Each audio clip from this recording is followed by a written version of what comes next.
I just need to get that off Facebook right now. So you said you probably, I guess we need to schedule him for. Get started at 6:30. Review his office. Got me a speaker. Sure. Let's see.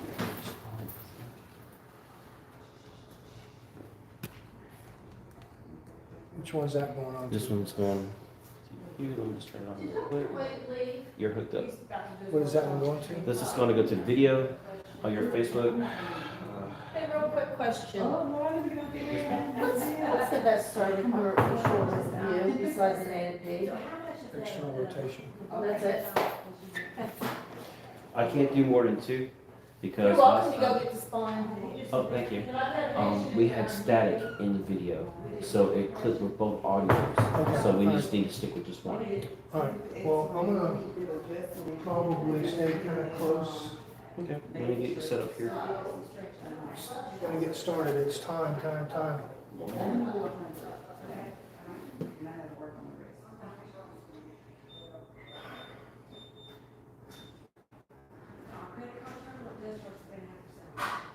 All right, are you ready, Doc?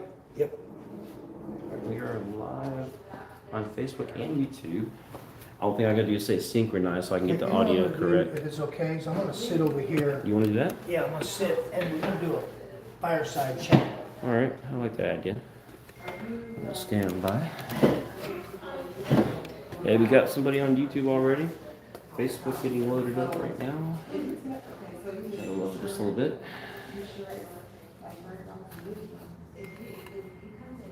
You are good on Facebook. I want to redo this right here. And actually, zoom in a little bit on you here. Oh, a little too much. All right, synchronize. Go ahead, Doc. Welcome. We're starting maybe a minute late here or so. I'm Dr. David Wade. This is our workshop time frame. Today we're going to do things a little bit more casual. We're just going to talk. What I want to do is I wanted to share with you a couple things about things that we see in the office routinely. There was a gentleman that came in yesterday who drives a truck that had really high blood pressure. He had a problem with an episode. I had done his DOT physical before, and I told him, he was telling me about some chronic back stuff that he's got. I showed him his posture. We talked about his blood pressure medicine. Told him he needs to drink more water. Everything else really overall checked out pretty good, but he really didn't follow up with any of the things that I told him. And his back was a little bit under stress from his posture.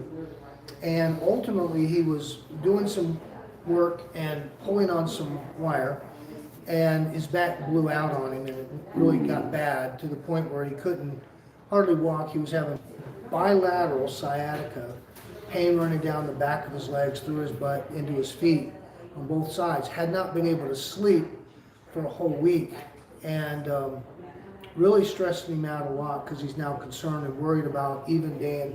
He's got a new job. He's worried about working, whether he's going to be able to keep his job. Mm-hmm. And so he gets a call from his employer, says, hey, I need you to go over to Georgia to do something for him, some kind of pickup work. And so he gets in his truck and he passes out or falls asleep or whatever. He just went out.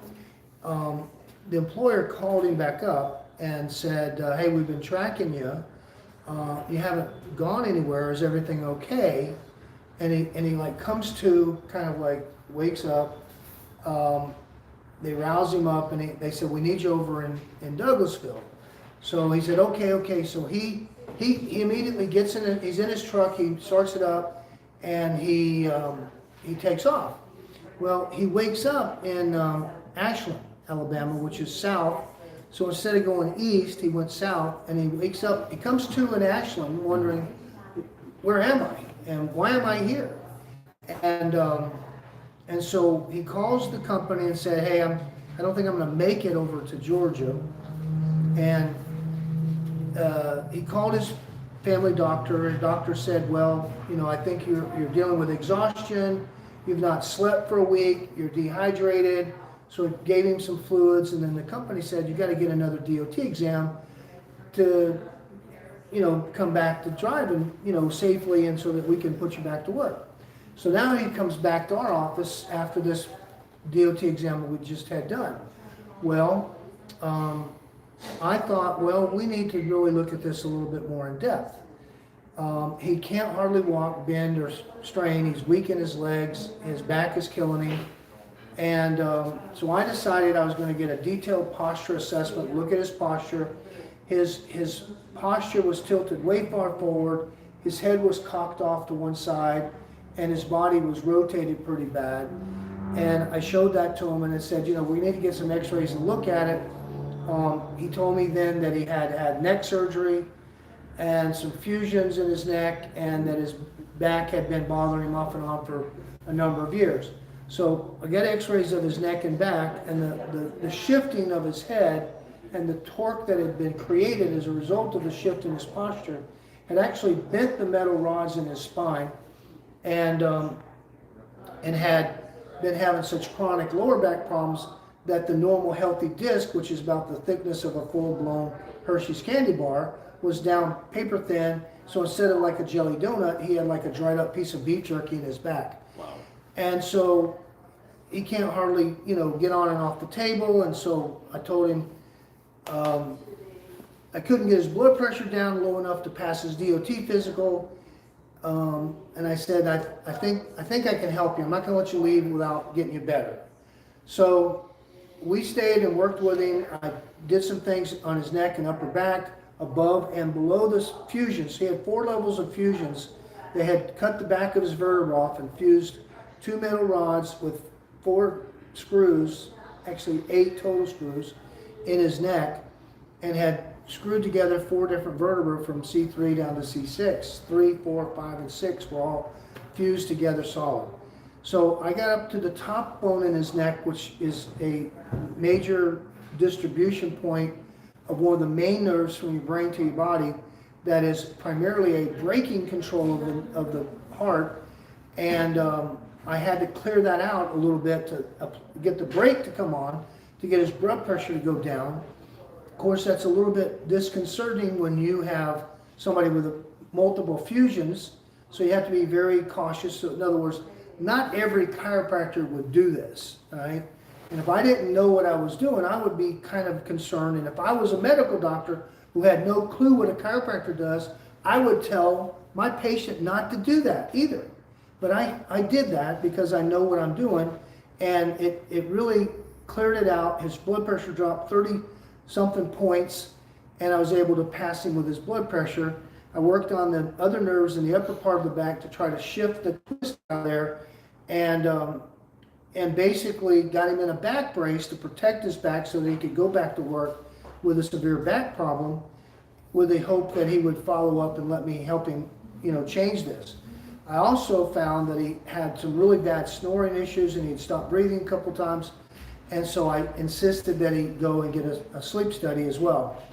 And I suggested that he talk to his medical doctor to verify and determine if he wanted to do it at home, or let his medical doctor refer him to one of the sleep study clinics here locally. And so ultimately, when Lisa and I left here at the office late yesterday evening, I looked at her and I said, I believe we just saved that man's life. And it's the kind of thing that we see, unfortunately, every day in the clinic. And so the mechanical stresses on the structure of the spine prevents normal movement, because all of the major moving parts connect to the structure of the spine. And so if the spine's out of position, not lined up properly, there's no way you'll ever move correctly. And so that becomes a significant problem, and it was in this guy's case, and it was pretty much the case, you know, of every single patient I saw today in the clinic. The other thing was with his heart, he has apparent sleep apnea that we're going to get tested. And, he also has some pelvic inflammatory issues with his lower back nerves. What you also need to know is that the other major function of the spine is to protect the nerves that flood your body with life and energy from your brain through the spinal cord, through the distribution of the nerves to the organs of the body as well. So in his case, the heart organ was not getting the right signal, and his pressure was staying excessively high, and ultimately we were able to activate that nerve and reduce the pressure significantly. Now, what I'm telling you has been published in the New England Journal of Medicine, so I'm not telling you anything that hasn't been researched very well by the medical profession, but a lot of people still don't know these kinds of things that we deal with. How long do you think that might last before he gets readjusted again? I wanted him to continue to monitor it and check him, and I was hoping to check him back today. He was working late, so I don't know if I don't guess he's gonna make it in today. Mm-hmm. But we'll see, if he'll let me work with him and monitor it, we'll check it. See, this is one thing we talked about today during Ahmed for Lunch and Learn. Basically, one of the other doctors got subpoenaed because over the road truck driver got into an accident or whatever, and didn't say some things that were condescending to what had happened. So basically, I guess my question is, as a chiropractor, with this gentleman, for example, or anybody else that's in rough shape, do you ever get scared about giving them a pass? Well, I gave him a shorter term pass so that he could get his sleep study done. I told him to follow up with his family primary care doctor, and I was expecting to see him back. If he doesn't follow instructions, I'm kind of like at a loss as to, how to go from there. But generally, when I make a determination, I feel comfortable with what I've done. So he didn't get a full pass with his blood pressure meds. He got a shorter term pass with instructions to follow up and to do certain things so we could keep a closer check on him. Right, okay. So, but it is still, that's what basically a medical examiner is for, is to determine if a driver can safely perform the duties of the job. Mm-hmm. And now, could he leave out of here, not drink water, not keep his blood pressure checked, and have an episode of syncope where he passes out and goes off the road and runs into somebody again? The answer is, if he doesn't follow directions, yeah, he could. And so the problem that I have is we have, as a result of us doing a more detailed workup, we've entered into a doctor-patient relationship in addition to being his medical examiner for his DOT exam. So I've got to follow up with him to see if where he's at and what's he doing, and if he's not going to come in.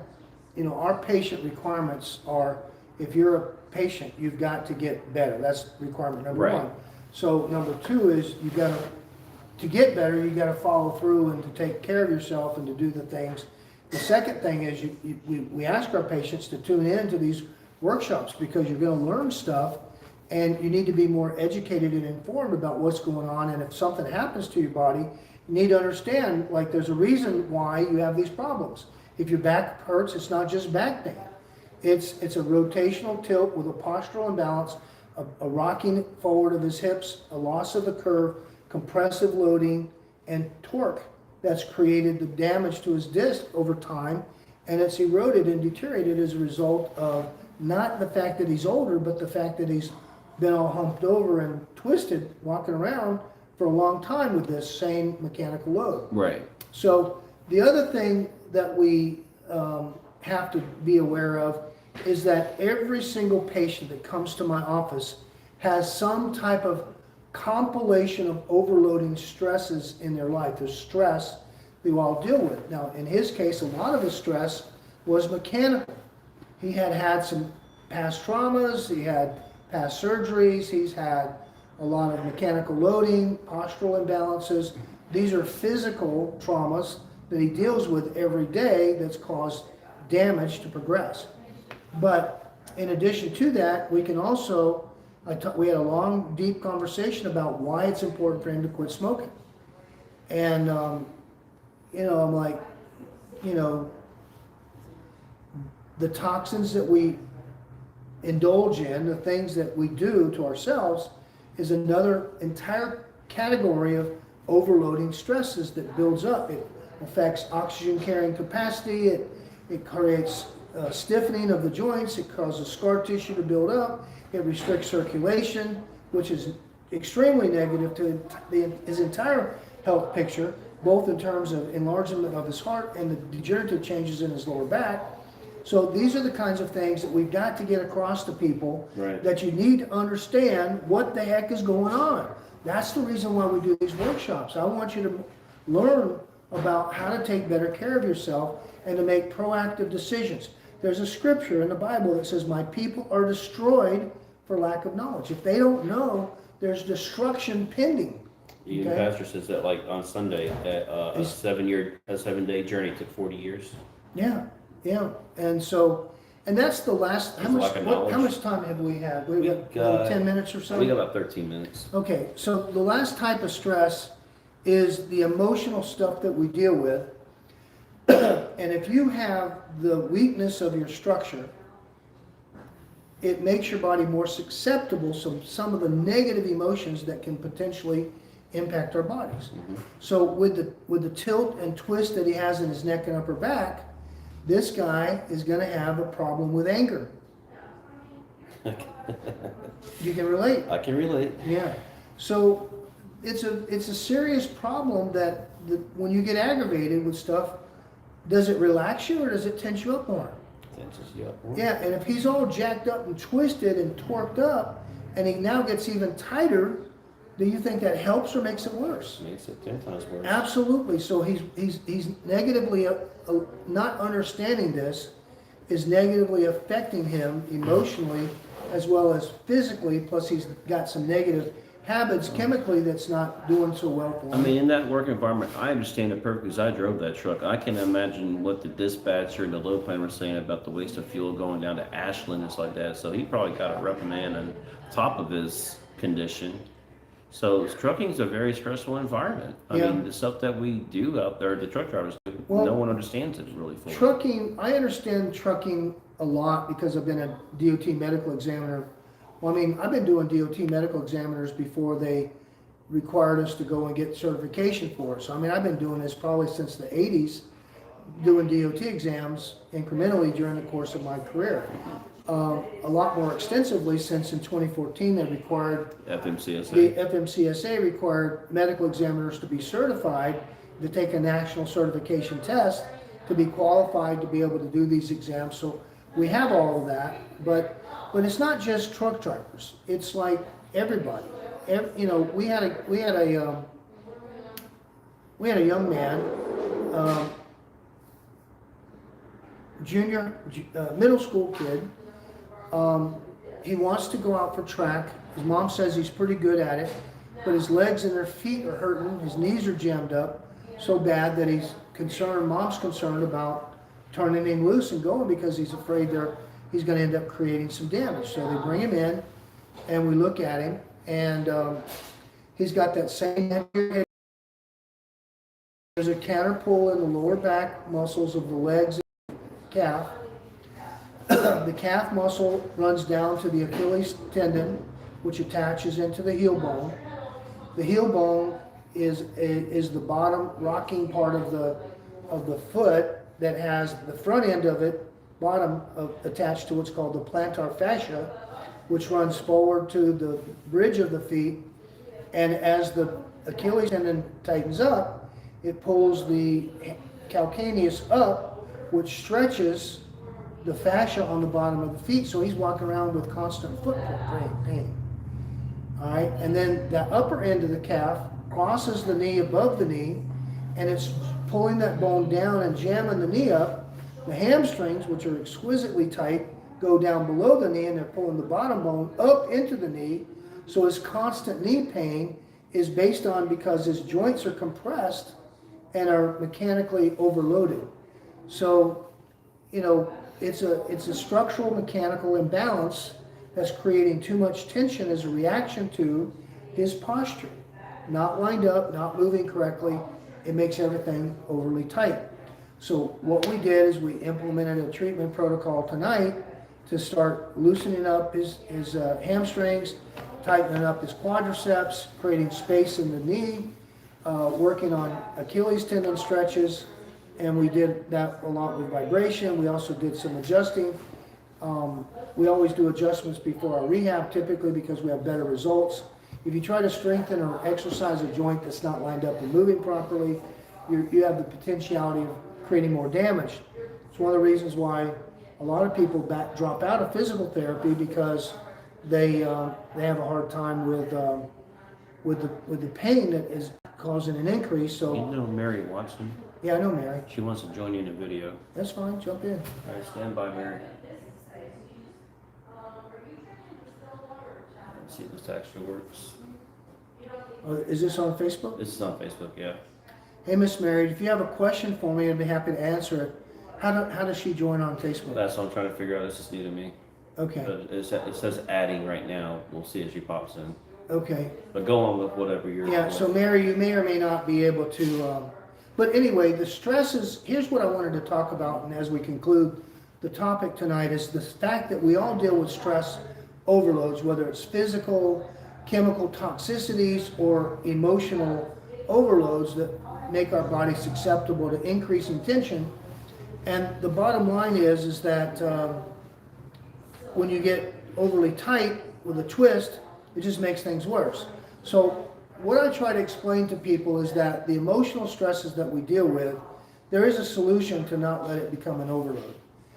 The solution is to first of all recognize that God is our creator and he's made us perfectly well and he's designed us to be able to heal ourselves. And that innately, if our bodies could react to all things and situations and people and circumstances the way God responds with unconditional love and forgiveness, then there's so much less tension and stress that you're allowing onto your body and many times making the problem worse. But that is not natural, okay? If you're driving down the road and somebody cuts you off, the natural tendency is to get all fired up. That used to be my attitude. Well, yeah. I mean, but that's the natural attitude until It's you still get, natural, yes. but until you get that, Mindset, yeah. My kids used to aggravate the stew out of me sometimes when they didn't do things the way I thought they should do. Mm-hmm. And I would sometimes just become overwhelmingly aggravated to the point that I would like literally speak negative words out into the world to react to the stress that I was dealing with. Mm-hmm. And I found that was not helping me at all. It wasn't helping our situation. Yeah. It was not helping our relationship.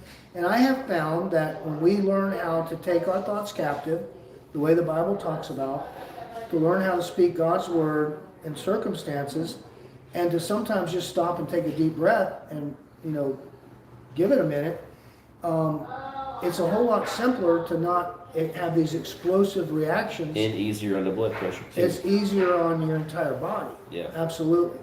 So if we could respond the way God responds with unconditional love and forgiveness with every situation, every person, every circumstance, then there's a whole lot less pressure and tension that builds up on our bodies physiologically and mechanically. It seems like that type of negative aggravation, anger, resentment type stress gets built up in the neck and shoulders, particularly across the middle of the shoulder blade area.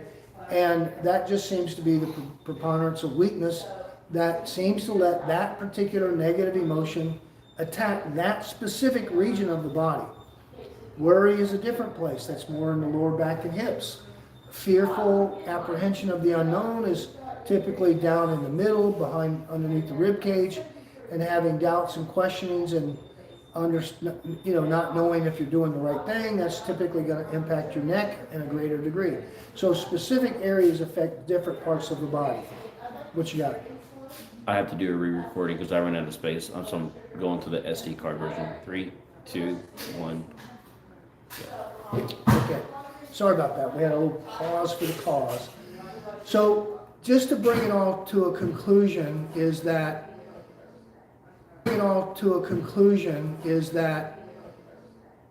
having having the ability to take your thoughts captive and having the ability to respond the way God, ability to take your thoughts captive and having the ability to respond the way God responds with unconditional love and forgiveness is definitely not a natural response. It's a supernatural response. So we all have to learn how to live in that world. If I could live in the kingdom of God, here lately I've been posting things on Facebook about the Jesus movement. I've kind of gotten fired up. I was thinking back to my early years in the early 70s, where I used to go to these events with these young people who were just fired up for Jesus. They would sing and they would preach to each other and share and they would pray, and they sometimes called them Jesus freaks. But it was predominantly focused on young people. Some of the more traditional religions kind of rejected those long-haired, freaky people, said need not apply here, And so the reality is that God's going to use His Spirit to be able to touch and reach people in a powerful way. It's not because of what I do or say, it's because of who He is. It's not because of what I do, it's because of His mercy and grace. So what we've got to learn how to do is to learn how to understand the Word and to have our Word available to be able to apply so that we can learn how to become more balanced in our life and and basically live in a situation where, it says in the Bible, in all things strive to be at peace. Mm-hmm. Do we say things to our spouse, our significant other, or our children that's just designed to get a rise out of them? If that's the case, maybe that's not living in peace. Are we saying things just to aggravate or irritate and eliminate the peace that a child should have growing up? Maybe we make mistakes on that too. So we just have to learn how to, it's called working out your own salvation. And let's talk about that too. Yeah. So it's one of those situations where we just have to learn how to be better people and to respond. And Lisa was saying that if we know to do something and we don't do it, then she basically considers that to be sinful. So there's two types of sins that I've heard of. I needed to hear that. Yeah, one is acts of commission, so you're doing something sinful. The other one is acts of omission. You're not doing something that you know you should do. Omission. Meaning not you're omitting doing doing something that you should do. Yeah. You're not doing what you should do. The sin of omission, basically, right? Basically, those two things can be potentially sinful. Not doing what you should or doing things that you shouldn't. Those are the two things. So we all deal with the physical being. The flesh is weak. The spirit may be willing. Even Paul the Apostle said, the things that I want, sometimes I don't do. The things I know I should, sometimes I don't. It's like we all need to work on being better. My mom, I've been reading some things with her on her Bible, and my mom's been gone since 2012. And I've been focusing this year on reading the red letters of the Bible, basically things that Jesus wrote. Mm-hmm. And my mom's got a lot of comments in the margins of different pastors that she's heard preaching on things and different scriptures she's underlined and things like that. And it's been a blessing just to read over all of that. But the reality is that we can all do better. Let's put it that way. Yep. We can all do better. And so that's one of the things that we need to learn how to do. As you become aware of things you should do and you're not willing to do, talk to someone today about, look, are you just not wanting to feel better? I mean, why won't you come up here and let me, I can help you. You feel better every time you come. Why don't you come? Why don't you come more regular? Pride, laziness, a couple of things that could be. I mean, there's many, many things that interfere with us. Sometimes, we have issues relative to maybe I just don't deserve to feel better. Maybe, I don't know. There's so many different things that can limit our ability to receive the fullness of the blessings that God's got prepared for us. My mission, personally, is to prepare the way. That's what God spoke to me verbally and said to do that. And the way I have taken that to mean is recognizing that you have a destiny. You have a purpose. And my job is to try to help prepare the way for you to get there healthy so you can be more productive in your purpose. And so that's basically what I do. That's what I try to do. And it's basically gives me such a peace and satisfaction, and every day we see lives changed. Exactly. It's amazing. So it's pretty much the end of our time here. I'm going to go ahead and sign out. If you have any questions, you can like and share our thing, ask the questions. We'll try to address them in future workshops. But I just wanted to have a face-to-face sit down with you and talk to you all and just kind of share my heart and share some of the things that we see and, you know, the importance of being able to be and maintain your good health. God's created it for us. We just need to reach out and grab a hold of it. Hey, Brooke. Y'all, thank you and good night. All right,